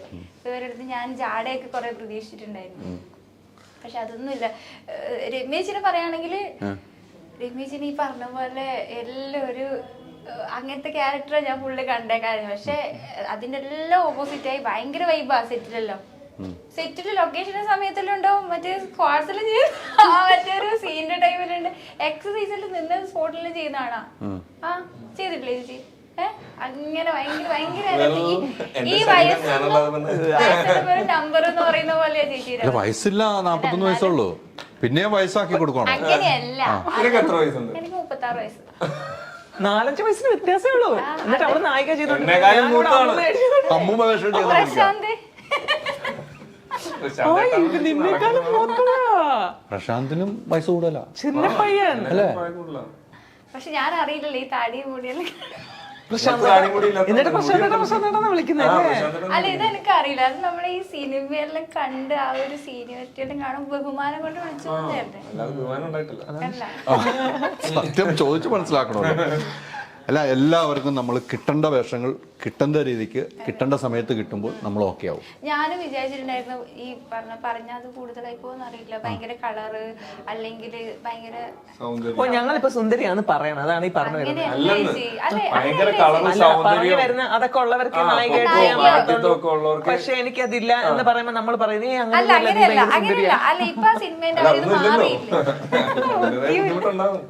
സിനിമയിൽ അങ്ങനെയൊന്നും ഇല്ല കേട്ടോ. പണ്ട് നിറത്തിന്റെ പേരിലും ഒക്കെ മാറ്റി നിർത്തിയ കാലഘട്ടം ഉണ്ടായിരുന്നു. ഇല്ലാന്ന് പറയാം. അതിന് ഏറ്റവും വലിയ ഉദാഹരണമാണ് കലാഭവൻ മണി ഉൾപ്പെടെ ഉള്ളത്. ആ കാലഘട്ടമൊക്കെ മാറി. കാര്യമാണെന്നാ ഞാൻ പറഞ്ഞത്. അത് ഭയങ്കര എന്താ പറയുക, എനിക്ക് കോൺഫിഡൻസ് ഭയങ്കര കുറവായിരുന്നു. ഇപ്പൊ അതെല്ലാം മാറി. ഇപ്പൊ എല്ലാം മാറിയില്ലേ? അല്ലെങ്കിൽ നീ ഞാൻ പറഞ്ഞ പോലെ തന്നെ സുന്ദരിയാണ്. അല്ല, സുന്ദരിന്റെ പ്രശ്നമല്ല, അതല്ല ഞാൻ പറയാനല്ല ഞാൻ പറഞ്ഞത്. എന്റെ റേഞ്ച് എനിക്കറിയാം. പ്രേമലോലും പറഞ്ഞ പോലെ. അപ്പം ഈ പറഞ്ഞ പോലെ വേറെ 2 കാര്യങ്ങൾ ചോദിക്കാണ്ട് താങ്കളുടെ. കഴിഞ്ഞ ദിവസം ഞാൻ മരീന മൈക്കലിൽ ഒരു ഇന്റർവ്യൂ എടുത്തപ്പോൾ താങ്കളുടെ പേരാണ് ഉദ്ധരിച്ചതെന്ന് എനിക്ക് മനസ്സിലായി. ഒരു ക്യാരവാനിൽ കയറിയപ്പോൾ താങ്കളുമായിട്ടുള്ള പ്രശ്നങ്ങൾ, അത് എന്താണ് സംഭവം ഉണ്ടായത്? എന്താണ് സംഭവം? താങ്കൾ ആ ഇന്റർവ്യൂ കണ്ടു കാണുന്നു തോന്നുന്നു. പ്രശാന്തിന്റെ പേര് താങ്കളെ തന്നെയാണ് ഉദ്ദേശിച്ചതെന്ന് എനിക്ക് മനസ്സിലായത്. എന്താണ് സംഭവിച്ചത്? ഇല്ല, അത് മറീന പറഞ്ഞത് ഞാൻ ലീഡ് ചെയ്ത പടത്തില് ഇങ്ങനെ ഒരു ക്യാരവാൻ ചോദിച്ചു കഴിഞ്ഞപ്പോ ഒരു ഇഷ്യൂ ഉണ്ടായിന്നാണ് പറഞ്ഞത്. അത് ഈ പടം തന്നെയാണ്, വയസ്സ് ഇത്രയെന്ന് പറഞ്ഞ പടം തന്നെയാണ്. അപ്പൊ അത് ഞാനും മറീനയായിട്ട് പേഴ്സണലി ഒന്നുമില്ല. മറീന എന്റെ പേര് പറഞ്ഞു കഴിഞ്ഞപ്പോ അത് മാറിപ്പോയി. ഐ മീൻ പ്രശാന്ത് നായർ അങ്ങനെ എന്തോ പറഞ്ഞു. അപ്പൊ അതല്ല ഇവര് നമ്മുടെ പ്രൊമോഷൻ ടീം എടുത്തിട്ടിട്ട് ഇന്ന ആളാണ്. പിന്നെ ആസിഖിനെ കുറിച്ച് അന്ന് നമ്മുടെ ഇതിൽ പറഞ്ഞില്ലായിരുന്നു, പ്രസ് മീറ്റിൽ പറഞ്ഞ സാധനങ്ങളെല്ലാം എടുത്തിട്ട് അവര് പ്രൊമോഷൻ വീഡിയോ ആക്കി അത് മാറ്റി. എന്താണ് യഥാർത്ഥത്തിൽ സംഭവിച്ചത്? യഥാർത്ഥത്തിൽ ഈ സ്ത്രീകളുടേതായ പ്രശ്നം മെറീനയ്ക്ക് ഉണ്ടായപ്പോൾ അത് ഒരു കടൽ തീരത്തായിരുന്നു ഷൂട്ട്. അപ്പൊ മെറീന പറഞ്ഞു ക്യാരവാൻ വേണം, എനിക്കിങ്ങനെ പ്രശ്നമുണ്ടെന്ന് പറഞ്ഞു. അപ്പം നമ്മുടെ ബഡ്ജറ്റ് അവരവിടെ ഒരു വീട് അറേഞ്ച് ചെയ്ത് കൊടുത്തു, വീട്ടിൽ ഇരിക്കാം എന്നുള്ള രീതിയിൽ. കാരണം ഒന്നാമത് ക്യാരവാൻ അവിടെ കൊണ്ടിടാൻ ഇടയില്ലായിരുന്നു, കടൽ തീരത്തായിരുന്നു ഷൂട്ട്. പിന്നെ ബഡ്ജറ്റിന്റെ ഇഷ്യൂ ഉണ്ടായിരുന്നു. അപ്പൊ അതുകൊണ്ട് ഇവർക്ക് എന്തോ ടെക്നിക്കലി പ്രശ്നം ഉണ്ടായി. പിന്നെ ഒരു ദിവസം എന്തോ ഒരു ഷൂട്ടിനിടയിൽ നമ്മൾ കുറെ സാധനങ്ങളൊക്കെ അറേഞ്ച് ചെയ്ത് കുറെ ജൂനിയർ ആർട്ടിസ്റ്റുകളൊക്കെ വന്നു കഴിഞ്ഞപ്പം ആളെന്തോ ഒരു ഉദ്ഘാടനത്തിന് പോയി. അപ്പൊ ഞാൻ മറീനോട് ചോദിച്ചാൽ മറീന പറഞ്ഞ ആ ഡേറ്റ് എന്നോട് പറഞ്ഞിട്ടില്ലായിരുന്നു എന്നാണ്. ഞാൻ പ്രൊഡ്യൂസറോട് ചോദിച്ചപ്പോൾ പുള്ളി പറഞ്ഞത് ആ ഡേറ്റ് നമ്മൾ പറഞ്ഞിട്ടുണ്ടായിരുന്നു, നമുക്ക് വേണമെന്ന് പറഞ്ഞിട്ടുള്ള ഡേറ്റ് ആയിരുന്നു എന്ന് പറഞ്ഞിട്ട് അങ്ങനെ ഒരു ക്ലാഷ് ഉണ്ടായി. എന്റെ യാഥാർത്ഥ്യം എന്താണെന്ന് മറീന തന്നെ ചോദിച്ചാൽ അല്ല മറീന എന്താണല്ലോ പറയുന്നത്. മറീനയും ഇത് തന്നെയാണല്ലോ പറഞ്ഞത്. എനിക്കത് ഷീച്ചറിനോട് ചോദിച്ചു കഴിഞ്ഞാൽ അത് കറക്റ്റ്. അല്ല, പിന്നീട് മറീനയ്ക്ക് എന്തോ അസുഖമുണ്ടായി, ഹോസ്പിറ്റലിൽ പോയി. അതിന്റെ തുടക്കത്തിൽ അത് നിർബന്ധമായിട്ട് അത് താരസംഘങ്ങളിൽ പരാതി, നിർമ്മാതാക്കളുടെ സംഘങ്ങളിൽ പരാതി പോയിരുന്നു. പിന്നെ നമ്മുടെ ആക്ട്രസ് ഉണ്ടായിരുന്നല്ലോ അമ്മയുടെ മാല ചേച്ചി എന്നെ വിളിച്ചായിരുന്നു, എന്താ പ്രശ്നം എന്ന് ചോദിച്ചാൽ അറിയില്ല, ഇങ്ങനെ ഒരു ഇഷ്യൂ ഉണ്ടായി എന്ന് പറഞ്ഞു. പ്രശ്നം അതെന്താന്ന് വെച്ചാൽ സെറ്റിൽ ചെയ്യുക, അല്ലെങ്കിൽ പിന്നെ വലിയ പ്രശ്നങ്ങളിലേക്ക് പോകുന്നൊക്കെ പറഞ്ഞു എന്നെ ഭീഷണിപ്പെടുത്തി. ഞാൻ പറഞ്ഞു എന്നെ ഭീഷണിപ്പെടുത്തിയിട്ട് ഒരു കാര്യം. പ്രശ്നത്തിന് ആരാണ് ഭീഷണിപ്പെടുത്തിയത്? അല്ല അങ്ങനെയല്ല, ഈ പറഞ്ഞത് ആരാണ്? മാല ചേച്ചി വിളിച്ചു പറഞ്ഞു വലിയ പ്രശ്നങ്ങളിലേക്ക് പോകുന്ന ഈ നായകനാകുന്ന പടമല്ലേ. ഞാൻ പറഞ്ഞു നായകനാകുന്നുള്ള സത്യമാണ്, പക്ഷെ അതിന്റെ പരിപാടി എന്താണെന്ന് എനിക്കറിയില്ല. നിങ്ങൾ പരാതി തന്നവരും പരാതിപ്പെട്ടവരും ആരുടെ പേരിലാണോ പരാതി അയാളുമായിട്ട് സംസാരിക്കുക എന്ന് പറഞ്ഞിട്ട് ഞാൻ നമ്പർ കൊടുക്കാന്നൊക്കെ പറഞ്ഞു. പിന്നെ അതിനെ കുറിച്ചുള്ള കോളപ്പൊന്നും വന്നില്ല. മരീന ആണെങ്കിലും പിന്നെ കഴിഞ്ഞ ദിവസം ഞാൻ മരീനെ വിളിച്ചായിരുന്നു, ഫ്രണ്ട്ലി ആയിട്ടാണ് സംസാരിച്ചത്. വേറെ ഇഷ്യൂ ഉള്ളത് ഞാൻ ചോദിച്ചു നിനക്ക് എന്റെ പേരറിയിട്ടില്ല ലെഡി പറഞ്ഞില്ല. അങ്ങനെയല്ല, ഞാൻ ആ മൊമെന്റിൽ വിട്ടുപോയതാണ്. എടാ നല്ല പടമല്ലേ നമ്മുടെ, അവൾക്ക് ഭയങ്കര പ്രതീക്ഷയുള്ള ഒരു പടമാണ് വയസ്സത്രേ. അവളുടെ കഥാപാത്രമൊക്കെ ഇതുവരെ ചെയ്തിട്ടുള്ളതില് എനിക്ക് തോന്നുന്നു ഇതുവരെ ഭയങ്കര കുറച്ച് ബോയിഷ് ആയിട്ടുള്ള പരിപാടിയായിരുന്നു. അതിൽ നിന്നൊക്കെ മാറിയിട്ട് ആരും കാണാത്ത ഒരു. അല്ല, അതുകൊണ്ടാണോ ഇപ്പൊ ഈ പ്രൊമോഷൻ ഒന്നും വരാത്തത്? അതുകൊണ്ടായിരിക്കാം പ്രൊമോഷൻ വരാത്തത്. അതുകൊണ്ടാണോന്ന് എനിക്കറിയില്ല. എന്നെ ആരും വിളിച്ചില്ലെന്നാണ് പറഞ്ഞത്. എന്നെ ആരും വിളിച്ചില്ലെന്നാണ് പറയുന്നത്. എന്റെ വിചാരം അതൊരു രഹസ്യമാക്കി വെച്ചിരിക്കുന്ന ഒരു സാധനമാണെന്നാണ്. അല്ല, പോസ്റ്ററിലുണ്ടല്ലോ, പിന്നെ എങ്ങനെ രഹസ്യമായിട്ട് വെക്കുന്നത്? പക്ഷെ അതിന് അല്ല, പ്രശാന്ത് വിളിച്ചപ്പോ എന്താ പറഞ്ഞത്? എന്നെ ഇതിലേക്ക് വിളിച്ചിട്ടില്ല എന്നാണ് പറഞ്ഞത്. എന്നെ അങ്ങനെ എന്താണ് പറഞ്ഞത്? എന്നെ അറിയിക്കുന്നില്ലല്ലോ ഇതൊന്നും പറഞ്ഞു. ഞാൻ പറഞ്ഞത് നീ എന്ന പ്രൊഡ്യൂസറെ വിളിക്കുന്നതെന്ന് ചോദിക്കുന്നു പറഞ്ഞു. എന്നെ ആദ്യം ഞാൻ ചോദിച്ചോളാം, സംസാരിച്ചോളാം എന്നാണ് പറഞ്ഞത്. നമുക്കിപ്പോ എന്നെ പോലെ ഇങ്ങനെ ഇപ്പൊ ഇന്റർവ്യൂ ഉണ്ടെന്ന് പറഞ്ഞ ഈ റീസെന്റ് ആണ് ഞാൻ പറഞ്ഞ. ഇതിനകത്ത് ഏറ്റവും വലിയ വിഷയം എന്താന്ന് പറയാം, താങ്കൾ ഒരു നായകനാകുന്ന ആദ്യത്തെ സിനിമ അല്ലെ? ആ സിനിമയിൽ നിന്നാണ് പല വാർത്തകളും മുന്നോട്ട് വരുന്നത്. അത് ഏറ്റവും കൂടുതൽ ബാധിക്കും, പ്രൊഡ്യൂസറിലും കൂടുതൽ ബാധിക്കും താങ്കളെ ആയിരിക്കും അല്ലെ? താങ്കളൊരു നായകനാകുന്ന സിനിമയാണ്. അത് താങ്കളെ സംബന്ധിച്ചിടത്തോളം വലിയ ഇൻഡസ്ട്രിയിൽ തന്നെ വലിയ മോശമായ ടോക്ക് ഉണ്ടാവും. അത് ക്ലിയർ ചെയ്യുക എന്നുള്ള ബാധ്യത താങ്കൾക്ക് തന്നെയാണുള്ളത് അല്ലെ? അതുകൊണ്ടാണ് ഞാൻ ഈ ചോദ്യങ്ങൾ ചോദിച്ചത്. ഇപ്പൊ പല കാര്യങ്ങളും നമ്മൾ പറഞ്ഞു പോയപ്പോഴും അവിടെ ഇവിടെ തൊടാതെ പോകുമ്പോഴും താങ്കളെയാണ് മാർക്ക് ചെയ്യുന്നത്. ഏറ്റവും ആഗ്രഹിക്കുന്ന ഒരു നായകനാകുന്ന ഒരു സിനിമ അല്ലെ? എത്ര നാളത്തെ കഷ്ടപ്പാടാണ്. ആ സിനിമയിൽ ലൊക്കേഷനിൽ ഒരു ഇഷ്യൂ ഉണ്ടായപ്പോൾ അത് പിന്നീട് മാധ്യമങ്ങൾ ഏറ്റെടുക്കുകയും എൻ്റെ ഇന്റർവ്യൂവിൽ തന്നെ മരീന പറയും പിന്നീട് വലിയ രീതിയിൽ ചർച്ച ചെയ്യപ്പെട്ടു. എല്ലാ മാധ്യമങ്ങളും ഏറ്റെടുത്ത ചർച്ചയാണ്. ഇന്ന് വരെ ഇതുമായിട്ടൊരു ക്ലാരിറ്റി ആയിട്ട് ഇതുവരെ വന്നിട്ടില്ല. താങ്കൾ വന്നിട്ടില്ല, പ്രശ്നം വന്നിട്ടില്ല. ഇന്നാണ് സംസാരിക്കുന്നു എന്നുള്ളതല്ലാതെ നമ്മുടെ ആ ഏരിയയിലേക്ക് അത് വരുമെന്നോ നമ്മളോട് അങ്ങനെ ഒരു ചോദ്യം ഉണ്ടാവുന്ന നമ്മൾ ഉദ്ദേശിക്കുന്നു ഓർക്കുന്നില്ലല്ലോ. മരീനയ്ക്ക് ശരിക്കും എന്താണ് ആ ലൊക്കേഷനിൽ ഭയങ്കര പൊടിയായിരുന്നു. അതായത് ഭയങ്കര ഡ്രൈ ആയിട്ടുള്ള മണ്ണാണ്. അപ്പൊ അവിടെ ഷൂട്ട് നടക്കുന്നുണ്ട്. ആദ്യം നമ്മൾ നനയ്ക്കും, രാവിലെ എല്ലാവരും മൊത്തം നനച്ചിട്ടൊക്കെയാണ് നമ്മൾ ഷൂട്ട് നടക്കുന്നത്. എന്നാലും ഈ പറയുന്ന പോലെ പൊടി ഉണ്ടാവും. ഞാനും ഈ പറയുന്ന പോലെ മറ്റേ സാധനം വെച്ചിട്ട് മാസ്കും പിന്നെ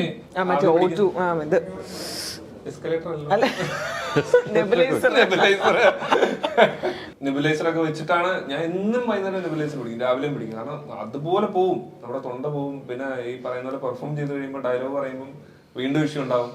എനിക്കത് ആ ഒരു ഇഷ്യൂ ഇപ്പോഴും ഉണ്ട്. ഇപ്പോഴും എന്റെ ഇത് ലങ്സ് ഭയങ്കര സെൻസിറ്റീവ് ആണ്. അങ്ങനെ എല്ലാരെയും എഫക്ട് ചെയ്താണ് അവിടെ അഭിനയിച്ചിട്ടുണ്ട്. അവിടെ ജീവിക്കുന്നവർക്ക് മാത്രം എന്തെങ്കിലും ഒരു പ്രതിരോധം ഉണ്ടായിരിക്കും. അപ്പം പുതിയതായിട്ട് വന്നപ്പോൾ മെറീന ഏതൊരു ഷൂട്ടിൽ നിന്നാണ് വരുന്നത്. അപ്പൊ അവൾക്ക് ഈ പറയുന്ന പോലെ ഭയങ്കര ഇഷ്യൂ ഉണ്ടായി. ഹോസ്പിറ്റലിൽ പോയപ്പം ഷീച്ചറിന് ഒരു ഡോക്ടറെ കൊണ്ട് ചെന്നു. ഷീച്ചറിൻ്റെതായ ഒരു ഗവൺമെന്റ് ഡോക്ടറെ കൂടെ ചെന്നു. എന്നിട്ട് അയാൾ പറഞ്ഞു, ആ ഡോക്ടർ പറഞ്ഞു കുഴപ്പമൊന്നും ഇല്ല എന്ന് പറഞ്ഞിട്ട് ഇവളെ ഇറക്കിക്കൊണ്ട് വന്നു എന്നാണ് ഇവള് പറയുന്നത്. അങ്ങനെയാണ് പറയുന്നത്. അത് കഴിഞ്ഞിട്ട് പിന്നെ അവള് ഷൂട്ടിന് വന്നു. വേറെ വിഷയങ്ങളൊന്നും ഉണ്ടായിരുന്നില്ല. പിന്നെ എന്താണ് ഫണ്ടിന്റെ എന്തോ വിഷയം ഉണ്ടായിരുന്നു. ഫണ്ട് കുറച്ച് ദിവസം കഴിഞ്ഞപ്പോൾ അവള് ഫണ്ട് ചോദിച്ചു, അപ്പൊ കൊടുത്തില്ല. അങ്ങനെ 2-3 ഇഷ്യൂ ഉണ്ട്. ഇതെല്ലാം പ്യൂർലി പ്രൊഡക്ഷനെ ബാധിക്കുന്ന ഇഷ്യൂസ് ആണ്. തീർച്ചയായിട്ടും എനിക്ക് ഒരിക്കലും പോയിട്ട് പിന്നെ ഈ പറയുന്ന ഇടപെടാനും പറ്റില്ല. ഇല്ല, നമ്മൾ സീനുകൾ ചെയ്യുമ്പോൾ നമ്മളിങ്ങനെ ഇംപ്രൂവൈസ് ചെയ്യാൻ നേരത്ത് ഞാൻ പറയുന്നുണ്ട് ഇങ്ങനെ ചെയ്യാം, നല്ലതാണ്, ഇന്നാണ് ഈ കഥാവസ്ഥ. കാരണം ഈ സ്ക്രിപ്റ്റിനകത്ത് ഞാൻ ഇരുന്നിട്ടുണ്ട്. ഇവർ എഴുതുന്ന സ്ക്രിപ്റ്റിനെല്ലാം നമ്മൾ രാത്രിയിൽ ഇരുന്നിട്ട് നമ്മൾ വർക്ക് ചെയ്യും. നമ്മൾ ഇതിനകത്ത് കുറെ സീനുകൾ ഇങ്ങനെ കട്ട് ചെയ്യും. കുറെ സീനുകൾ ഇത് ഇങ്ങനെ വന്നു കഴിഞ്ഞാൽ രസമാണെന്ന് പറയും. കുറെ കോമഡികളും പരിപാടികളും ഒക്കെ ഉണ്ടായിരുന്നു. അതൊക്കെ ഭയങ്കര ചിലപ്പോൾ അരോസമാവെന്ന് പറഞ്ഞിട്ട് നമ്മൾ കട്ട് ചെയ്ത് കളഞ്ഞാണ്. അങ്ങനെ ത്രൂ ഔട്ട് ഈ പരിപാടികളെല്ലാം ഇൻവോൾവ് ആയതുകൊണ്ട് ആക്ടേഴ്സ് എൻ്റെ അടുത്ത് വന്ന് ചോദിക്കാറുണ്ട് ഇതെങ്ങനെ ചെയ്യണ്ടേ. അപ്പൊ ഫൈസലിക്കാണെങ്കിലും അല്ലെങ്കിൽ ഷിജറിനാണെങ്കിലും പുതിയ പടമാണ്, എല്ലാവരുടെയും ആദ്യത്തെ പടമാണ്. അപ്പൊ ചില സാധനങ്ങൾ ചെയ്യുമ്പോൾ അവർക്ക് കൺഫ്യൂഷൻ വരുമ്പോൾ അവരും വന്ന് ചോദിക്കാറുണ്ട് എന്താ ചെയ്യുന്നത്. അങ്ങനെ മൊത്തത്തിലൊരു ഇതായിട്ടാണ് പോണത്. അപ്പൊ പിന്നീട് അത് പരാതിയായിട്ട് വന്നു കഴിഞ്ഞപ്പോൾ പറഞ്ഞു പലരുമാണ് സ്ക്രിപ്റ്റ് പറഞ്ഞിരുന്നത്, എനിക്ക് ക്ലാരിറ്റി ഇല്ല, അങ്ങനെയുള്ള സാധനങ്ങളൊക്കെ മരീന പറഞ്ഞിട്ടുണ്ട്. അപ്പൊ ഇതിനകത്ത് എന്താണ് ഇഷ്യൂ, കറക്റ്റ് എന്താണെന്നുള്ളത് നമുക്കറിയില്ല. ഓരോരുത്തരും ഓരോ രീതിയിലാണ് പറയും. പിന്നീട് അന്വേഷിച്ചിരുന്നോ? ഈ വാർത്തകളൊക്കെ പുറത്തു വന്നതിന് ശേഷം അന്വേഷിച്ചിരുന്നോ? പിന്നീട് അങ്ങനെ പ്രത്യേകിച്ച് ഒരു അന്വേഷണത്തിന് ഞാൻ പോയില്ല. കാരണം അറിയാം നമുക്ക് എന്താണ് ഇന്നതൊക്കെയാണ് നമ്മുടെ മുമ്പിൽ നടന്നിട്ടുള്ളത്, നമ്മുടെ മുമ്പിൽ നടക്കുന്നത് ഇന്നതൊക്കെയാണ്, നമ്മൾ ഡയറക്റ്റ് അറിഞ്ഞിട്ടുള്ള ഇതൊക്കെയാണ്, നമ്മളോട് മറ്റുള്ളവരോട് പറഞ്ഞിട്ടുള്ളതും ഇങ്ങനെയൊക്കെയാണ്. അപ്പൊ അതുകൊണ്ട് എനിക്ക് കൺസേൺ എന്താന്ന് വെച്ച് കഴിഞ്ഞാൽ ഷൂട്ട് മുടക്കാൻ പാടില്ലല്ലോ. തീർച്ചയായിട്ടും ഷൂട്ടാണ് അൾട്ടിമേറ്റ്. നമ്മൾ ചത്ത് കിടന്ന് പറഞ്ഞാൽ നമ്മുടെ കഥാപാത്രം അവിടെ ഉണ്ടെങ്കിൽ പോയി ചെയ്യാൻ. അതൊരു ആക്ടറെ സംബന്ധിച്ചിടത്തോളം അത് ഭയങ്കര മസ്റ്റാണ്. പിന്നെ അതിനകത്ത് നമുക്ക് തിരിച്ചു വ്യത്യാസം കാണിക്കാനായിട്ട് ഒന്നുമില്ല സെറ്റില്. എല്ലാവരും ഒരേ മുറിയിലാണ് കഴിയുന്നത്, എല്ലാവരും ഒരേ ഫുഡാണ് കഴിക്കുന്നത്. 2 സെറ്റ് ഫുഡൊന്നും ഇല്ല. അവിടെ തന്നെ കേറ്ററിംഗിന് അറേഞ്ച് ചെയ്തേക്കുന്നതാണ്. നമ്മുടെ സിനിമയുടെ പ്രൊഡക്ഷനാണ് ഫുഡ് വിളമ്പി കൊടുക്കുന്നത്. എല്ലാത്തിനും ഒരു 2 തട്ട് ഇല്ല. ഈ പറയുന്ന ഷിച്ചറിന്റെ എന്താണ് വില്ലയിലാണ് എല്ലാവരും താമസിക്കുന്നത്. ഞാൻ ചേച്ചിക്ക് AC ഇല്ലാത്ത റൂമിലാണ് കിടക്കുന്നത്. അത്രയ്ക്ക് നമ്മൾ അഡ്ജസ്റ്റ് ചെയ്തിട്ടൊക്കെയാണ് ഷൂട്ട് ചെയ്തത്. ഒരു ചെറിയ പ്രൊഡക്ഷൻ ആണ്, നമ്മൾ നിൽക്കണം. അതനുസരിച്ച് നിന്ന് ഷൂട്ട് ചെയ്തതാണ്. അപ്പൊ ചിലപ്പം മറീന എക്സ്പെക്ട് ചെയ്ത വേറൊരു കൈൻഡ് ഓഫ് പ്രൊഡക്ഷൻ ആയിരിക്കാം. അതെന്റെ ഒരു ഇതാണ് കേട്ടോ. അത് ഷിച്ചറിനോട് ഡയറക്റ്റ് ചോദിച്ചു കഴിഞ്ഞാൽ തീർച്ചയായിട്ടും അത് ഞാൻ ചോദിച്ചു മനസ്സിലാക്കണം. ഞാൻ താങ്കളാണ് ഇതിനകത്ത് നായകനും താങ്കളുടെ ഒരു സിനിമ, കാര്യങ്ങൾ ഇതൊക്കെയാണ്. അതുകൊണ്ട് മാത്രമാണ് ഇത്തരം ഒരു ചോദ്യത്തിലേക്ക് ഞാൻ പോയത്. അത് ക്ലിയർ ചെയ്യേണ്ട എന്റെ ഒരു ബാധ്യത. ഞാൻ എന്റെ ഇന്റർവ്യൂലാണല്ലോ മരീന പറയുകയും ചെയ്ത. അല്ല, ആർട്ടിസ്റ്റുകൾക്ക് നോർമലി കിട്ടുന്ന ഒരു പ്രൊഡക്ഷൻ അടുത്ത് നിന്ന് കിട്ടേണ്ട സാധനങ്ങൾ ഇല്ലായിരുന്നു. അത് പക്ഷെ നമ്മളോട് ആദ്യമേ പറഞ്ഞായിരുന്നു, ഇന്നതാണ് പരിപാടി, നമ്മുടെ വില്ലയിലാണ് നിൽക്കുന്നത്, നമ്മുടെ ഫുഡാണ്. എനിക്ക് ഞാൻ നായകനാണെന്ന് പടം എന്ന് പറയുമ്പോൾ ഞാൻ എന്ത് അഡ്ജസ്റ്റ്മെന്റ് തീർച്ചയായിട്ടും പറ്റതല്ല. ഞാൻ പറഞ്ഞ ഇനി അതെടുത്ത് വേറെ പരിപാടി പിടിക്കരുത്. നമ്മൾ പറയുന്നത് നമ്മുടെ എന്താണ് ഫെസിലിറ്റീസിൽ എന്ത് അഡ്ജസ്റ്റ്മെന്റ് ഞാൻ റെഡി ആയിരുന്നു. നമുക്ക് അത് പക്ഷെ നല്ല ടേസ്റ്റ് ഉള്ള ഫുഡ്, നല്ല ആംബിയൻസും, നമുക്ക് ഇതുവരെ പ്രൊഡക്ഷനകത്തൊന്നും കിട്ടാത്ത അത്ര ടേസ്റ്റ് ഉള്ള ഫുഡ്. നമ്മുടെ ആംബിയൻസ് ഭയങ്കര സെറ്റപ്പ് ആയിരുന്നു. എല്ലാവരും ഫ്രണ്ട്ലി വൈബായിരുന്നു. നമ്മൾ അഡ്ജസ്റ്റ്മെന്റിന് തയ്യാറായി കഴിഞ്ഞാൽ ഇതെല്ലാം നടക്കും. അല്ലെ, ഒരു സിനിമയ്ക്ക് വേണ്ടി നമ്മൾ ഇതോ ഉള്ളൂ ആ സിനിമ എന്ന് പറഞ്ഞ് നമ്മൾ വിശ്വസിച്ച് അതിനകത്തേക്ക് പോയാൽ, അല്ലെങ്കിൽ ആന ഉണ്ടെന്ന് പറഞ്ഞിട്ട് നമ്മൾ പോയിട്ട് കാര്യമില്ല, തോട്ടി പോലും കാണില്ല ചിലപ്പോൾ. പക്ഷെ നമ്മൾ പോകുമ്പോൾ തോട്ടി ഉള്ളെന്നോർത്ത് പോയാൽ നമ്മൾ ഓക്കെ ആയിരിക്കും. അപ്പൊ ആനപ്പുറത്ത് ഇരിക്കാൻ പറ്റും നമുക്ക്. അതാണ് അതിന്റെ ഒരു ഉദാഹരണം എന്ന് എനിക്ക് തോന്നുന്നു. അല്ലെ, നമ്മൾ അങ്ങനെ ചിന്തിക്കുക. സിനിമയാണല്ലോ, സിനിമ ഒത്തിരി പേരുടെ കൂട്ടായ്മയാണല്ലോ, എല്ലാവരും ഒരു സ്വപ്നമാണല്ലോ സിനിമ. ഇപ്പൊ ഇതിന്റെ വരുന്ന പ്രൊഡ്യൂസറിന്റെ എല്ലാവർക്കും ഒരേപോലെ കൊടുക്കുമ്പോൾ നമുക്ക് പ്രശ്നമില്ല. അവിടെയാണ് വിഷയം. പാർഷ്യാലിറ്റി കാണിക്കാനുള്ള ഒരു സെറ്റപ്പിലുള്ള പടം അല്ലത്.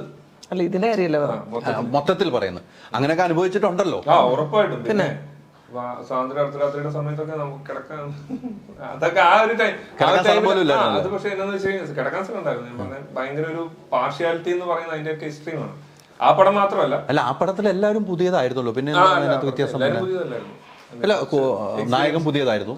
അല്ല, പക്ഷെ ആ പടം ഓൾറെഡി ഒരു പടം ഹിറ്റായ അദ്ദേഹത്തിന് ഈ പറയുന്ന ഞാൻ ഈ സ്വാതന്ത്ര്യ അർദ്ധരാത്രി എന്ന് പറയുന്ന സിനിമയ്ക്ക് ഒന്ന് ഹിറ്റ് അടിച്ചിട്ട് വന്നാണ് പെപ്പയാണ് നായകനായത്. അദ്ദേഹത്തിന് വേറെയും നിങ്ങൾക്കൊക്കെ വേറെയും ആയിരുന്നു. പിന്നെ അത് ഉറപ്പായിട്ട് അങ്ങനെയായിരിക്കും. അതല്ല ഞാൻ പറഞ്ഞ അത് അങ്ങനെയാണെന്നതിന് കുഴപ്പമുണ്ടെന്നല്ല. പക്ഷെ പാർഷ്യാലിറ്റി എന്ന് പറയുന്ന ഒരു സാധനം ഇൻഹറന്റ് ആയിട്ടുള്ളതാണ്. ഇപ്പൊ പുതിയതായിട്ട് വരുന്ന ആൾക്കാർക്ക് ഇപ്പൊ സൂപ്പർ സ്റ്റാറിന്റെ സാധനം കൊടുക്കണമെന്ന് പറഞ്ഞാൽ പറ്റില്ല. അത് അങ്ങനെ തന്നെയാണ് അവർ ചെയ്യാൻ പറ്റുള്ളൂ. കാരണം ഈ സൂപ്പർ സ്റ്റാർ ചെയ്യുന്നത്ര പരിപാടി പുതിയതായിട്ട് വരുന്ന ഒരാൾ ചെയ്യുന്നില്ല. പിന്നെ അയാളുടെ മാർക്കറ്റൊക്കെ വെച്ചിട്ടാണ്. അങ്ങനെ ഫിനാൻഷ്യലി നോക്കുമ്പോഴും വർക്കിന്റെ കാര്യത്തിൽ നോക്കുമ്പോഴും ഏത് രീതിയിൽ നോക്കിക്കഴിഞ്ഞാൽ ഈ പറയുന്ന പാർഷ്യാലിറ്റി എന്ന് പറയുന്നത് നമുക്ക് ഒഴിവാക്കാൻ പറ്റാത്ത ഒരു സാധനമായിട്ട് തോന്നും. പക്ഷെ വേണമെങ്കിൽ ഈ പറയുന്ന ഫുഡിന്റെ കാര്യത്തിലൊക്കെ ഈ സാധനം വേണം ഒഴിവാക്കാം. പക്ഷെ എന്നിരുന്നാൽ തന്നെയും അവർക്കൊരു ഫീലിംഗ് ഓഫ് ബെറ്റർ എന്നുള്ള ഒരു സാധനം കിട്ടാനായിട്ട് ചിലപ്പോൾ അത് വെക്കേണ്ടി വരും. അല്ലെങ്കിൽ അവർ ചോദിക്കും എനിക്ക് ഇന്ന് ഐറ്റം ഇല്ല. ഇപ്പൊ അങ്ങനെയുണ്ടോ? ഇപ്പോഴും ഞാൻ അങ്ങനെ നോക്കാറില്ല. പക്ഷെ എനിക്ക് തോന്നുന്നു ഇപ്പൊ എനിക്ക് അത്യാവശ്യം കുഴപ്പമില്ലാത്തൊരു മുറിയും കുഴപ്പമില്ലാത്തൊരു ഫുഡും കിട്ടുന്നുണ്ട്. അപ്പൊ ഞാൻ പോയിട്ട് ഏത് എനിക്ക് മാത്രം പോരാ അവർക്കും കൊടുക്കണം പറയാൻ പറ്റില്ല. പോകാൻ നോക്കും എന്റെ പണിയൊക്കെ. ഈ ആദ്യത്തെ സിനിമ അല്ലേ, അതിൽ നിന്നാണല്ലോ ഒരു വരവ് വന്നത്. അല്ല, ഞാൻ പറഞ്ഞ അത് എല്ലാവരും പുതിയ. പിന്നീടുള്ള ഒരു യാത്രയിൽ പല സ്ഥലങ്ങളിലും പല രീതിക്ക് ഇൻസൾട്ട് ചെയ്തിട്ടുണ്ടാവുമല്ലോ. ഇൻസൾട്ട് ആയിട്ടുണ്ട്. അത് തുറന്ന് പറഞ്ഞിട്ടുണ്ടോ? ഇല്ല, അങ്ങനെ ഞാൻ പറഞ്ഞ അതൊക്കെ ഇൻസൾട്ട് ആണല്ലോ മുരളി എന്ന് പറയുന്ന ഒരു സാധനമായിട്ട് എനിക്ക് അതിനെ തോന്നിയിട്ടുള്ളൂ.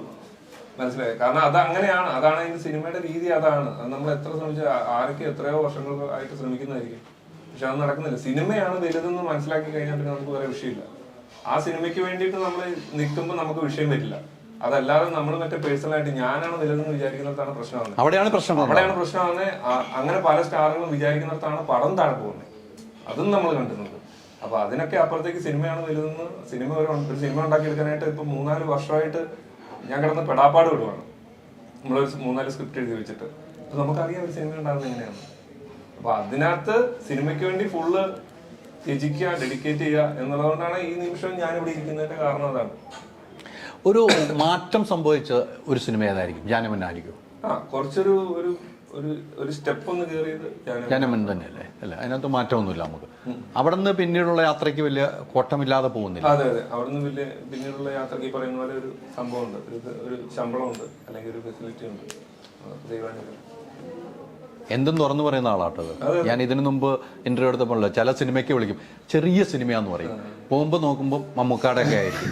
അവിടെയും ചോദിച്ചിട്ടുണ്ട്, അല്ല എൻ്റെ പറഞ്ഞിട്ടുണ്ട് അല്ലേ ചെറിയ സിനിമയാന്ന് പറയും. അപ്പൊ ചെറിയ സിനിമ അത്രേ ഉള്ളൂ പൈസ എന്ന് പറയാൻ വേണ്ടിയാണ് എന്നോട് പറഞ്ഞേക്കുന്ന ഒരു സാധനമാണ് അല്ലേ?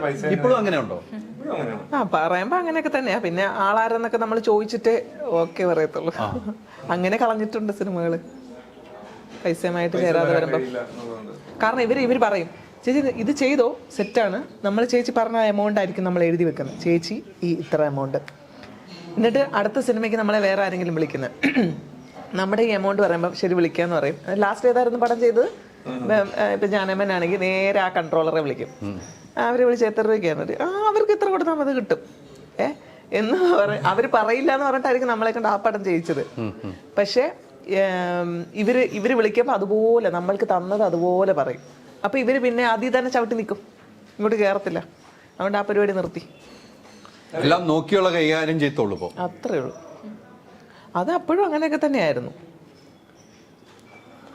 അപ്പോൾ എല്ലാം പഠിച്ചു വെച്ചോട്ടോ പുതിയ ഒരാൾ, എല്ലാവരുടെയും ഒരു പാഠമാണ്. എന്തായാലും ഈ സിനിമ സൂപ്പർ ഹിറ്റ് ആകട്ടെ. വയസ്സ് എത്രയായെന്നുള്ള ചോദിക്കുന്ന പോലെ സിനിമയ്ക്ക് എത്ര പേര് കയറിയെന്ന് ചോദിക്കണ്ട, സിനിമ ഹൗസ്ഫുള്ളായെന്ന് കേൾക്കാനുള്ള ഭാഗ്യം ഉണ്ടാവട്ടെ അല്ലേ? ഒത്തിരി കഷ്ടപ്പാടുകളോടെ വന്ന സിനിമയാണ് അല്ലേ? അല്ല ബുക്ക് മൈ ഷോ നോക്കാതെ ആൾക്കാർ വന്നിരുന്നെങ്കിൽ അവിടെ വരുമ്പോ ഹൗസ്ഫുൾ എന്ന് കാണുമ്പോ എന്തായാലും ഇവിടെ വന്നതല്ലോ നമുക്ക് വയസ്സത്രയായി കണ്ടേക്കാന്നുള്ള അല്ല അങ്ങനെ കണ്ടു കഴിയുമ്പോഴത്തേക്കും ആൾക്കാർ പറയാം അവിടെ വയസ്സത്രയെ കൊള്ളാം. ഉറപ്പായിട്ടും നമുക്ക് പുതിയൊരാൾ വരുന്ന പടം എന്ന് പറയുമ്പോൾ ആളുകൾ അങ്ങനെ കാണും. അല്ല അങ്ങനെയാണ് സിനിമകൾ കാണുന്നത് അങ്ങനെ. പക്ഷെ അപ്പൊ ആട് ജീവിതം ഹൗസ്ഫുൾ ആയി ഓടട്ടെ, ടിക്കറ്റ് കിട്ടാതെ വരട്ടെ, വയസ്സത്രയിലോട്ട് കയറട്ടെ, വയസ്സത്രയെ ഹിറ്റ് ആവട്ടെ. അപ്പൊ ഒത്തിരി സന്തോഷം, കുറെ കാര്യങ്ങൾ ക്ലിയർ ചെയ്യാൻ പറ്റി. ഇനിയും നമുക്ക് വിശദമായിട്ടൊന്നും ഇരിക്കണ്ടോ? പിന്നെ തീർച്ചയായും ഞാൻ മറീനയും കൂടെ ഒന്നിരുന്ന് നമുക്ക് ഇതിന്റെ ഒരു ക്ലിയർ ചെയ്യാം നമുക്ക് എന്താണ് ഇതിന്റെ യഥാർത്ഥ സംഭവം എന്നുള്ളത് ക്ലിയർ ചെയ്യാനുണ്ട്. അപ്പൊ ഒത്തിരി സന്തോഷം. Thank you so much. ഓക്സിജനിൽ വമ്പിച്ച വിലക്കുറവുമായി കേരളം കൂളാകും AC discount sale. Oxygen, the cooling expert.